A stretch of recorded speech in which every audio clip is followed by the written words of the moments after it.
Good morning mga ka-road trips, at dito na naman tayo sa panibagong journey. Ngayong araw na ito, nandito ngayon tayo sa hilagang bahagi ng Luzon, sa Ilocos. Mapubusog ang ating mga mata sa ganda ng mga tanawing matutunghayan. Isa na dito ang baybaying dagat ng Solvic dito sa Ilocos Sur.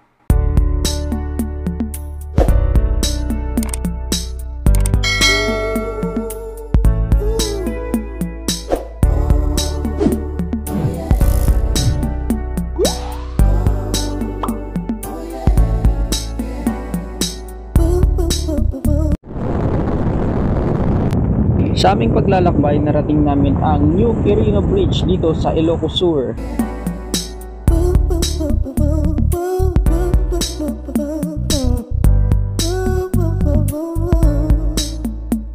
Sa mga sandaling ito, hindi na kami tumigil upang makapag-picture at makapag-video upang ma-highlight ang lugar na ito sapagkat malayo pang aming tatahaking biyahe papaikot sa hilagang bahagi ng Luzon.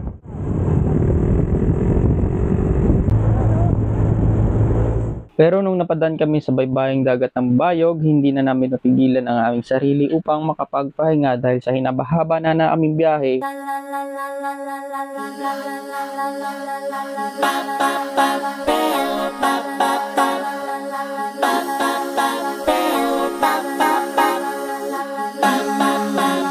At sa hindi naasahang pagkakataon, nagkaroon kami ng kaibigan. Ang pangalan ay si Lance King na tubong Ilocos Norte.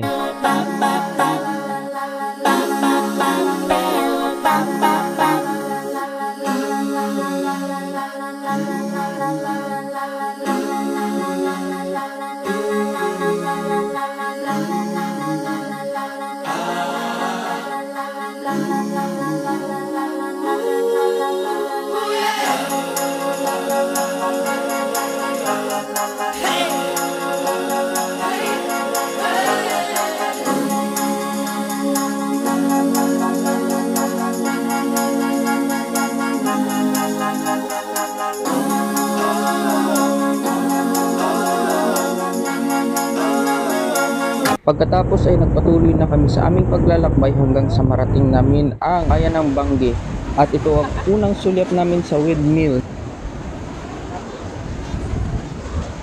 A few moments later.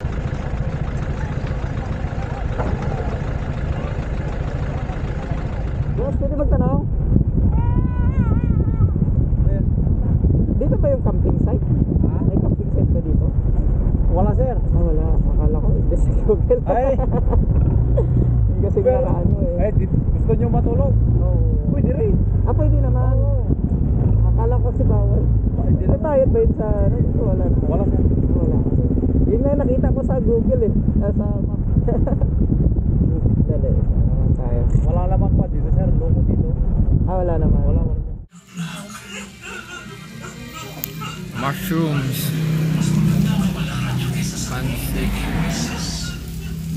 pancit bihon sa tapsi.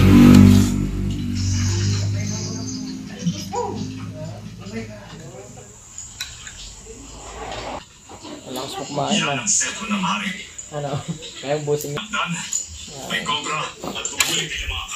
The next day. Good morning again mga ka-road trips. Sa araw na ito, ako'y lubos na nagpapasalamat sa mga taga-lokal dito sa Barangay Tagipuro sa distrito ng Bangi sa lalawigan ng Ilocos Norte.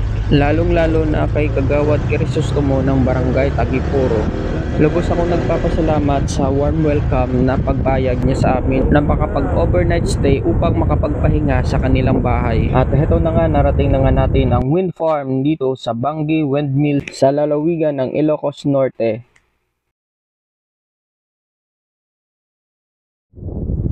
Lakas ng hangin.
maging maingat sa pagmumotor sa mabuhanging bahagi ng baybayin dito sa wind farm.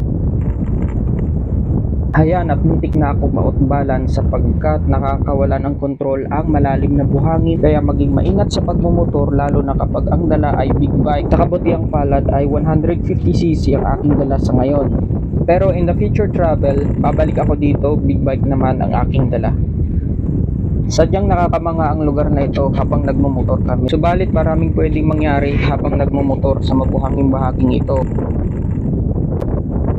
Tulad niyan, nalaglag aking bag. Maliban dyan, maraming tao ang nandito upang magpicture at kumuha ng video, kaya maging maingat lang parati. Ngayon ay lilisan na kami dito sa wind farm at patungo naman kami sa next tourist spot na pupuntahan namin. Hanggang sa maikot namin ang hilagang bahagi ng Luzon. At yang sa bandang kaliwa ay ang souvenir shops. Naway samahan nyo kami sa kasunod na bahagi ng video ng aming paglalakbay sa hilagang bahagi ng Luzon upang matunghayan natin ang iba-iba pang mga magagandang tanawin. Up next!